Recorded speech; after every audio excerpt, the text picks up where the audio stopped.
स्वागत है भाई लोग तुम लोग का अपने YouTube चैनल बीटेक स्टडीज में। और जिन लोग को लगता है कि अपना चैनल नहीं है तो सब्सक्राइब करके अपना बना लो और हाँ बेल आइकन को भी दबा देना। तो चलो घंटे को बजाते हुए वीडियो को करते हैं शुरुआत।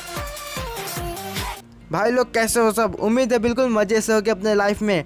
तो हमने लास्ट वीडियो में देखा था हेल्थ एंड डिसीज चैप्टर, इसमें हमने आधा पार्ट कर दिया था कंप्लीट। अब हम करेंगे पूरा लेसन कंप्लीट।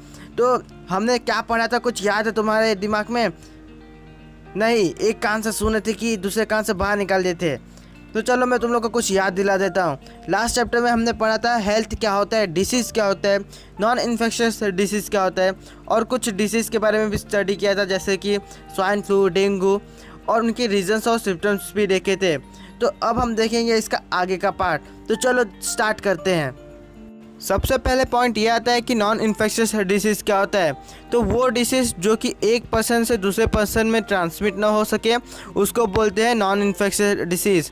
जैसे कि कैंसर, अगर किसी एक आदमी को कैंसर है तो वो दूसरे को अगर टच करेगा या फिर उसके कांटेक्ट में आएगा तो उसको जो दूसरा पे हेल्दी पर्सन है उसको भी डिसीज़ नहीं होगा। तो इसे ऐसे ही डिसीज़ को बोलते हैं नॉन इन्फेक्शियस डिसीज़। इस डिसीज़ के बहुत सारे टाइप्स हैं जैसे कि cancer, heart attack, diabetes, lung cancer और बहुत कुछ। तो इसी के बारे में हम अभी स्टडी करेंगे। तो चलो शुरू करते हैं। पहला डिसीज़ है कैंसर। तो कैंसर जब किसी आदमी को होता है तो उसके बॉडी में उसके जो सेल्स हैं वो बहुत ज़्यादा ग्रो करने लगते हैं, बिल्कुल अनकंट्रोल हो जाते हैं वो लोग। और जो सेल्स एक्स्ट्रा ग्रो करते हैं वो कोई अच्छे सेल्स नहीं होते हैं, ख़राब सेल्स होते हैं, जिसकी वजह से वो बॉडी को नुकसान करते हैं। ये जो एक्स्ट्रा सेल्स होते हैं ये मिलकर एक अपना ग्रुप बना लेते हैं और उस ग्रुप को बोलते हैं ट्यूमर। तो जब भी कोई कैंसर होता है उसका फर्स्ट स्टेज होता है ट्यूमर। जहाँ पे भी कैंसर होता है जो भी ऑर्गन में, उसके पहले ट्यूमर होता है वहाँ पे। तो कैंसर कई जगह पे होते हैं जैसे कि लंग्स में हो सकते हैं, माउथ में हो सकते हैं, टंग में हो सकते हैं। और जो एक्स्ट्रा सेल्स होते हैं जब इसका ट्रीटमेंट होता है तो उसी सेल्स को काट के निकालना पड़ता है बॉडी से।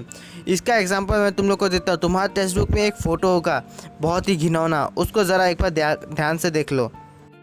इस फोटो में जो तुम लोग को दिख रहा है एक्स्ट्रा कटा हुआ पार्ट, वहाँ पे ही उसको कैंसर हुआ था जिसको ऑपरेशन के द्वारा निकाला गया है। भाई लोग चलो अब देखते हैं कि कैंसर क्यों होता है, किस रीज़न से होता है। तो तंबाकू खाने से होता है, गुटखा खाने से होता है, स्मोकिंग करने से होता है, अल्कोहल पीने से होता है। और हाँ, जो बेचारे ये सब नहीं करते उनको भी कैंसर हो जाता है। तुम लोग ने सुना होगा कि छोटे बच्चे को हो गया, उसका रीज़न ये है कि उनके बॉडी में फूड में फाइबर की कमी हो जाती है या फिर कोई एक्स्ट्रा खाना जंक फूड खाता है। वो बच्चा बड़ा बदनसीब लगता है जिसको अपने पापा से मिलता है। हाँ, मतलब हेरिडिटी से भी कैंसर फैल सकता है। वैसे मुझे एक बात समझ में नहीं आती, जो आदमी एडिक्शन कंज्यूम करता है उनको मज़ा क्या आता है? भैया कोई धुआं अपने फेफड़े में डाल के मज़ा क्या लेगा? दारू पी के एक तो उसका स्मेल ही लगता है कि क्या करूँ मैं उसको, जिसने पिया है। तो उन लोग को मज़ा क्या आता है मुझे अभी तक समझा नहीं। वैसे एक बात बताऊँ कि हमारे इंडिया, जैसे तुम लोग बोलते हो कि गवर्नमेंट बैन क्यों नहीं कर देती इन सब चीज़ को, तो इंडिया में 60% टैक्स सिर्फ इन्हीं चीज़ों से मिलता है, जिसकी वजह से गवर्नमेंट मजबूर होती है, इनको बैन नहीं कर सकती। अगर बैन की तो इंडिया का जो जीडीपी है वो बिल्कुल कम हो जाएगा। तो अब बात करते हैं कि सिम्टम्स की, मतलब किसी को कैंसर हुआ तो पता कैसे चलेगा। सबसे पहले कि उसको क्रोनिक कफ होगा, यानी कि गले में खराबपन होने लगेगा, कफ आने लगेगा। और हॉर्स वॉइस, मतलब कि बिल्कुल घोड़े जैसा आवाज़। नहीं, ऐसा मत समझ लेना, मतलब उसका वॉइस में बिल्कुल चेंज हो जाएगा, बिल्कुल जैसे नॉर्मली बोलता है उससे पूरा डिफरेंट रहेगा। और कोई भी खाना जब वो खाएगा या फिर पानी पिएगा तो उसको गले में बिल्कुल प्रॉब्लम होगा, बहुत प्रॉब्लम होगा कोई भी चीज़ सॉल्व करने के लिए। ये हो गया हमारा फर्स्ट सिम्टम। दूसरे सिम्टम में बताया गया है कि लंप इन ब्रेस्ट, यानी कि हमारा जो ब्रेस्ट होगा उसमें लंप आने लगेगा, थोड़ा मतलब मोटा होने लगेगा, प्रॉब्लम होगा मूव करने में। तीसरा सिम्टम है हमारा, इससे बहुत सारे लोग खुश हो जाएंगे, पर गलत बात है ये कि अनएक्सप्लेन वेट लॉस, मतलब कि इतना ज़्यादा उसका वेट लॉस हो जाएगा कि बोलो मत। जैसे 80 किलो का है कोई, तो मान लीजिए आज कैंसर हो जाए, 2-3 दिन के बाद उसका 60 किलो हो जाएगा, यानी 20 किलो कम हो जाएगा। तो ये सब सिम्टम्स है कैंसर के। नेक्स्ट डिसीज़ है डायबिटीज़। हमारे बॉडी में इंसुलिन करके एक हार्मोन रहता है जो कि पेनक्रियास में रहता है, उसका काम रहता है कि ग्लूकोज को कंट्रोल करना, जो भी हमारे ब्लड में ग्लूकोज रहता है उसको कंट्रोल करने का उसका काम रहता है। तो जब हमारा बॉडी ये इंसुलिन को पूरी तरीके से प्रोड्यूस नहीं कर पाता है, थोड़े कम मात्रा में करता है या फिर नहीं कर पाता है, तब ग्लूकोज का लेवल जो होता है बढ़ जाता है। उस ग्लूकोज को कंट्रोल करने के लिए कोई और चीज़ नहीं रहता, जिसके वजह से ग्लूकोज का लेवल हमारे बॉडी में बहुत ही ज़्यादा बढ़ जाता है और तब पेशेंट को डायबिटीज़ हो जाता है। अब डायबिटीज़ के कुछ ऐसे सिम्टम्स के बारे में देखते हैं जो कि अगर आपको हो तो तुरंत डॉक्टर के पास जाना चाहिए। जैसे कि रात में सोते समय यूरिन हो जाए और आपका वेट कुछ ज़्यादा ही बढ़ जाए या फिर बहुत ज़्यादा कम हो जाए। अगर ऐसे कुछ सिम्टम्स दिखे तो तुरंत आपके डॉक्टर के पास जाना चाहिए। डायबिटीज़ के और भी कई रीज़न होते हैं, जैसे हेरिडिटी, यानी कि आपके पेरेंट्स से भी आपको ये डिसीज़ हो सकता है। ओबेसिटी मतलब अगर आपका वो वेट जाता है तब भी आपको डायबिटीज़ हो सकता है। अगर आप एक्सरसाइज नहीं करें तब भी हो सकता है। और मेंटल स्ट्रेस एक बहुत ही बड़ा रीज़न है डायबिटीज़ का, क्योंकि जब आप मेंटल स्ट्रेस लेते हैं तब जो इंसुलिन होता है पूरी तरीके से बॉडी प्रोड्यूस नहीं कर पाता है, जिसकी वजह से डायबिटीज़ हो जाता है। वैसे तुम लोग को एक नॉलेज की बात बताता हूँ कि हमारे इंडिया में टोटल 7 करोड़ डायबिटीज़ के पेशेंट्स हैं। वैसे इंडिया की आबादी बहुत ज़्यादा है, जिसकी वजह से ये पूरे वर्ल्ड में नंबर 1 पे है, पर 7 करोड़ कुछ ज़्यादा ही होते हैं। इससे पता चलता है कि हमारे इंडियन की लोग कितना ज़्यादा टेंशन लेते हैं। अब भाई लोग, अगला डिसीज़ है हमारा हार्ट डिसीज़। तो पूरे बॉडी में ब्लड पहुंचाना, हर जगह सर्कुलेट करना, ये काम होता है हार्ट का, और जिसके लिए वो ऑक्सीजन का यूज़ करता है। और जब आप उसको ऑक्सीजन पूरी तरीके से नहीं मिल पाता है तो वो ज़्यादा ज़ोर से पंप करने लगता है ऑक्सीजन लेने के लिए। इसका एग्जांपल तुम लोग ये देख सकते हो कि जब तुम लोग रनिंग करते हो तो तुम्हारी बॉडी पूरी तरीके से ऑक्सीजन ले नहीं पाती और तुम्हारा हार्ट बहुत तेज़ बीट करने लगता है, मतलब बहुत ज़्यादा ही तेज़ से पंप करने लगता है ऑक्सीजन लेने के लिए। तो ये एक एग्जांपल है कि हार्ट ऑक्सीजन के लिए ज़्यादा ज़ोर से बीट करने लगती है। तो कभी कभी ऐसा होता है कि ज़्यादा ज़ोर से बीट करने के बावजूद उसे ऑक्सीजन पूरी तरीके से नहीं मिल पाता, जिसकी वजह से हार्ट अटैक हो जाता है। अगर किसी को हार्ट अटैक हो गया तो उसे डॉक्टर के पास लेके जाना बहुत ज़रूरी हो जाता है, क्योंकि अगर डायरेक्टली उसे नहीं लेके गए जल्दी से तो प्रॉब्लम हो सकता है। अब कुछ सिम्टम्स देखते हैं कि अगर किसी को ये सिम्टम्स हो रहे हैं तो तुरंत डॉक्टर के पास जाना चाहिए। तो पहला है कि हार्ट में और चेस्ट में बहुत ज़्यादा पेन होने लगे, और दूसरा है शोल्डर्स और नेक में। वैसे शोल्डर और नेक का कोई संबंध है इससे मुझे तो नहीं लगता, पर बुक में लिखा है तो बोल दे रहा हूँ। और क्रैम्प इन हैंड्स, यानी कि जो हाथ है आपका उसमें क्रैम्प आने लगेगा। तो ये कुछ ज़रूरी सिम्टम्स है। अब देख किस रीज़न से हार्ट अटैक होता है। पहला है स्मोकिंग, दूसरा अल्कोहलिज्म, डायबिटीज़, हाइपरटेंशन, ओबेसिटी, ये सब तो नॉर्मल है, मैंने तुम लोग को पहले भी बता दिए। हेरिडिटी से भी हार्ट अटैक होता है। और मेंटल स्ट्रेस और एंगर, ये बहुत ही ज़रूरी है, क्योंकि जो आदमी ज़्यादा मेंटल स्ट्रेस लेता है और जिसको ज़्यादा गुस्सा आता है उसके लिए भी हार्ट डिसीज़ का चांस बहुत ज़्यादा बढ़ जाता है। अब मैं तुम लोगों को कुछ एक्स्ट्रा इन्फॉर्मेशन दे देता हूँ।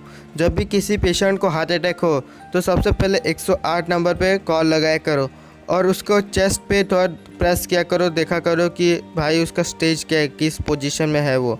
उसको बैक के बल पे नीचे लिटा दो और उसको, मतलब तुम लोग के पास तो होगा नहीं कोई इम्प्लीमेंट, अपने हाथ से उसके चेस्ट पे प्रेस किया करो।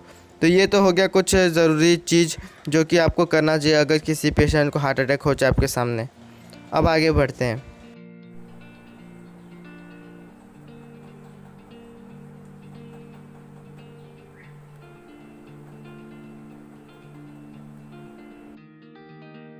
अगला पॉइंट है मिसयूज़ ऑफ मेडिसिन, मतलब कि हमें कोई रोग होगा नहीं पर हम लोग कुछ भी दवाई ले लेंगे तो अपने आप से हम लोग को प्रॉब्लम हो जाएगा।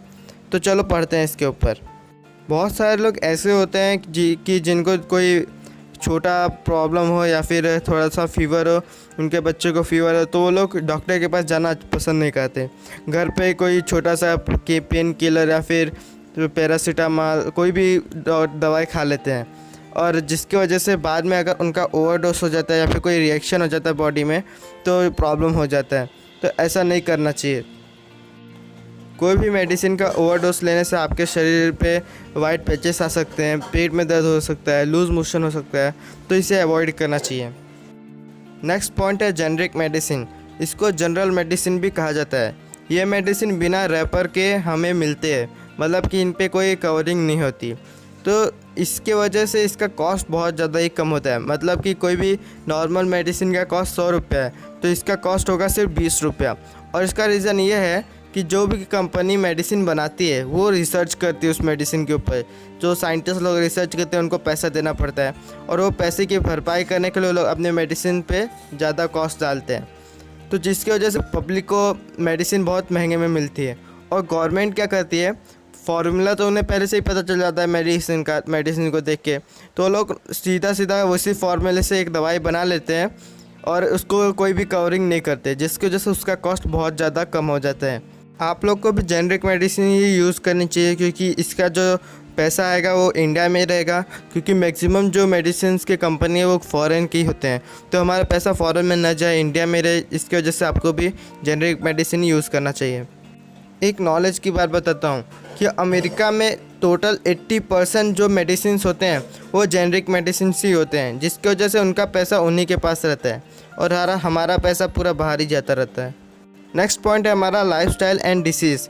तो हमारा जो लाइफ है पूरी तरीके से मैनेज होना चाहिए, पर आजकल लोगों की बहुत बुरी आदत होती है, देर से सोते रहते हैं, रात में पबजी फ्री फायर खेलते रहेंगे।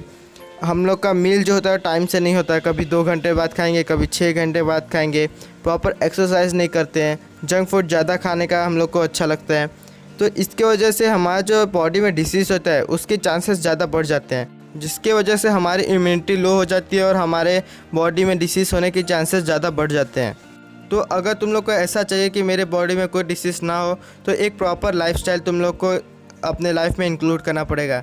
जैसे कि देर तक सोना, मतलब देर तक नहीं, 8 घंटा का पूरा नींद लेना, हेल्दी डाइट लेना, एक्सरसाइज करना, योगा प्राणायाम करना, जिसकी वजह से आपका जो पूरा बॉडी है वो फिट रहेगा और आपको कोई डिसीज़ नहीं होगा। नेक्स्ट पॉइंट है वैक्सीनेशन। तो तुम लोग ने 4 बूंद ज़िंदगी के ये वर्ड तो सुना ही होगा, मतलब कि पोलियो, जो कि हम सब ने लिया है। वाह, क्या टेस्ट आता था उसका बचपन में, अब तो कभी मिलता ही नहीं। तो वैक्सीनेशन असल में इसलिए देते हैं कि कोई डिसीज़ बच्चे को ना हो और उसकी इम्यूनिटी बढ़ जाए। तो वैक्सीनेशन एक बहुत ही इम्पॉर्टेंट स्टेप है कोई भी डिसीज़ को रोकने का। हमारे गवर्नमेंट ने बहुत सारे स्कीम्स लॉन्च किए हैं हमारे हेल्थ से रिलेटेड, तो हमें उन स्कीम्स का यूज़ करना चाहिए। जेनरिक मेडिसिन यूज़ करने चाहिए ताकि गवर्नमेंट का पैसा गवर्नमेंट में रहे। अब कुछ एग्ज़ाम से रिलेटेड बात करते हैं। हमारे टेक्स्ट बुक के नीचे कुछ हेल्थ अवेयरनेस डे दिए गए हैं, तो उनको याद ज़रूर कर लेना, क्योंकि एग्ज़ाम में जब पूछा जाता है तो बहुत सारे लोग इसका जवाब नहीं दे पाते हैं।